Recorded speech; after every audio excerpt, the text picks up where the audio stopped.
For 30 pitiless months, Nigeria was plunged into volcanic anarchy, resulting in what is known today as the Nigerian Civil War or the Biafran War. With 3 million dead, this was perhaps the bloodiest war in African history. Under the leadership of the Oxford-educated General Chukwuemeka Ojukwu, Biafra, a name derived from the divine Gulf of Biafra, defied the odds by resisting the might of the Nigerian Federal Army for 3 brutal years.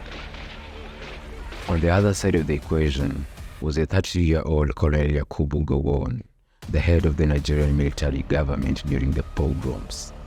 A man who left despair in the air and Nigeria's bleeding wounds beyond repair. A gargantuan number of the deceased were the children of Biafra, many of whom died of malnourishment, marasmus, and kwashiorkor due to artificially created starvation. The sheer quantity of Biafran novels, most of them by Igbo writers, speak of the collective traumatization of the Eastern Nigerian people. In her celebrated book Half a Yellow Sun, the Nigerian writer Chimamanda Adichie Ngozi perfectly recounts some matters sorrowful dance. Quote, "A woman, mute and dazed, arrived back in a village after traveling for 5 days with only a bowl in her lap. She held a child's head which was decapitated before her eyes." Such and more were the gruesome stories of the millions of people massacred in the conflict. Let's start from the very beginning to comprehend Nigeria's troubles. Chinua Achebe remarks, "A man who does not know where the rain began to beat him cannot say where he dried his body." Perhaps this Igbo proverb perfectly explains Nigeria's plight once the British landed in the shores of Nigeria. Like a piece of chocolate cake at a birthday party, Great Britain was handed the area of West Africa that would later become Nigeria, a region comprising of 250 ethnic states. When Britain decided to merge the northern and the southern Nigerian protectorate in 1914 and put it under indirect rule, they had created a completely artificial political entity where animists, Muslims, and Christians were forced to live under one roof, held together by a delicate lattice. Spread out geopolitically, the enterprising Igbo were predominant in the southeastern region. This region around the Niger Delta was home to the famed Calabar and the Nri kingdoms. The Catholics were the most active here, while the Anglicans preferred the Yoruba country in the southwest. The third group, the Hausa Fulani, comprised of the majority Muslim population of the north. This northern part of the country was the seat of several ancient kingdoms, such as the Kanem Bonu, all of which were absorbed into the Muslim Fulani Empire. By the end of the Second World War, Britain was financially and politically exhausted. Defeated, they left in droves, quietly, amiably, often at night, mainly on ships, but also, particularly the wealthier ones, on planes. After decades of continued struggle by African peoples in the fight for independence, the British caved, laying the foundation for modern Nigeria, the giant of Africa. As one reggae artist sings, they had to find a solution to this pollution. If you're loving this video, please subscribe for more on African history and culture. Now, fast forward to Nigeria's independent days in 1960. Here, the colonialists chose to appoint the pro-British Prime Minister Alhaji Abubakar Tafawa Balewa, who became the pioneer head of state. The father of African independence, Dr. Nnamdi Azikiwe, was appointed Governor General. Then in 1963, he became the president, a position held until 1966.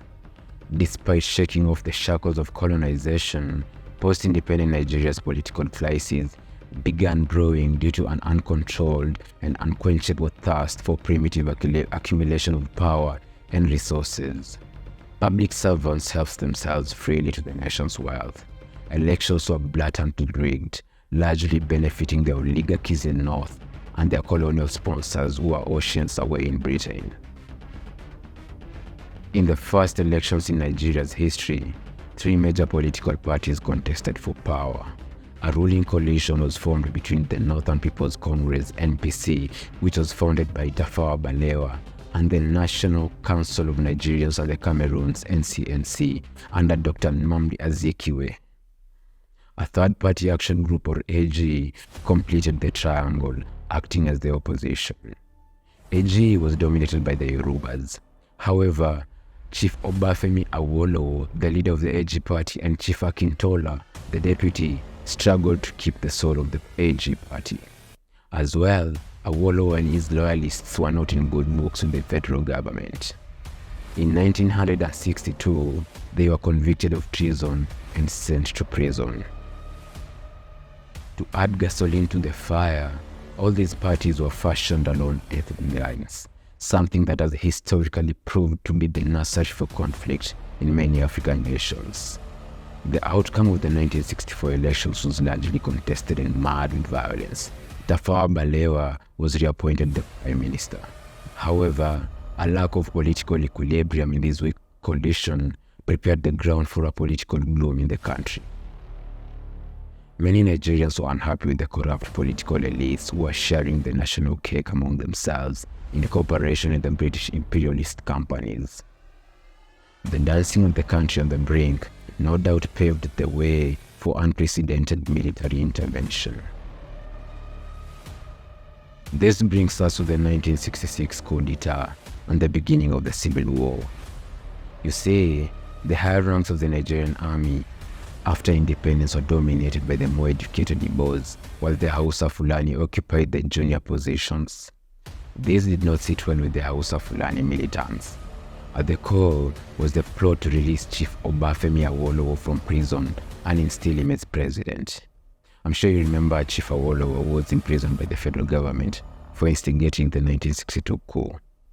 So, Major Chukwuemeka and his junior co-conspirators executed the Igbo-dominated coup. On Saturday, January 15, 1966, they struck at Kokro. The coup was led by a group of junior officers, most of them Igbo. It would be known widely as the Nzeogu coup after Major Chukwuemeka, who was the ringleader. The coup plotters planned to take control of the various military commands in Kaduna, Lagos, and Enugu, then make a radio announcement from the capital, Lagos. Chinua Achebe tells, quote, "News began to sift through. We heard that the Prime Minister was missing. Then came the news from Kaduna that the Sardauna of Sokoto, Sir Ahmadu Bello, was the most powerful of the premiers, had been killed. We then heard that Samuel Akintola, the Prime Minister and the Premier of Western Nigeria, had also been murdered. Ahmadu Bello, the Sardauna of Sokoto, and the Knight of the British Empire, was the only Premier of the Northern Nigeria during the high-profile assassination. This was followed by the murder of Prime Minister Alhaji Tafawa Balewa, whose body was discovered at a roadside near Lagos 6 days later after he was kidnapped. President Nnamdi Azikiwe was suspiciously out of the country during the upheaval. The coup was crushed by Major General Agui Ironsi, the highest-ranking Igbo officer in the Nigerian army. He was declared the head of state in late May 1966.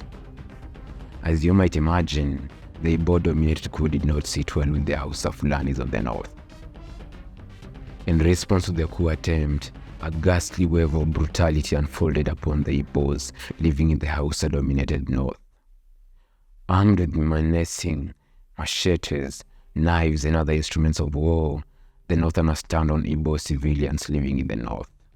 A feeling of political insecurity of the northern ruling class, coupled with incitation for revenge by the Northerners, further pushed the country at the gates of hell. In no time, a counter-coup was planned for July the 29th, 1966. Unlike the failed coup 7 months earlier, this one was successful. This effectively put a premature end to Agui Ironsi's transitional leadership. Ironsi was arrested by the Nigerian army Danjuma. In a matter of hours, his bullet-ridden body was discovered in the bushes of Ibadan. General Yakubu Gowon, a Northerner, assumed the duties of the military head of state. The Northerners felt safe appointing this 32-year-old. You see, Gowon who was thought to be a neutral figure with a Christian background, was seen as a unifying force capable of fostering a sense of national cohesion. As a result of the coup commanded by the Northerners, mainly the Hausa Fulani, thousands of Igbo civilians living in the north were massacred. Their properties were looted and destroyed. Torn homes mirrored shattered dreams. Regrettably, these malevolent acts claimed tens of thousands of lives, mainly the Igbos. Hundreds of thousands were wounded, maimed, and violated. It is important to point out, though, that most Nigerians were against the war and hated the senseless violence that ensued as a result of the conflict. Tension between Colonel Ojukwu and General Gowon was further compounded when the latter declared a state of emergency.